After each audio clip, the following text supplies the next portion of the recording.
பையூரிலே இருந்து பாழூரிலே பிறந்து மெய்யூரில் போவதற்கு வேதாந்த வீடறியேன்.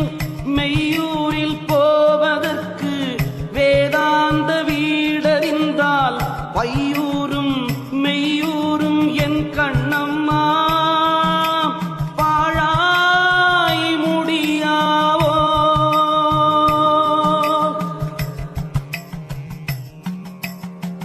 மாமன் மகளடியோ மச்சினியோ நான் அறியேன்.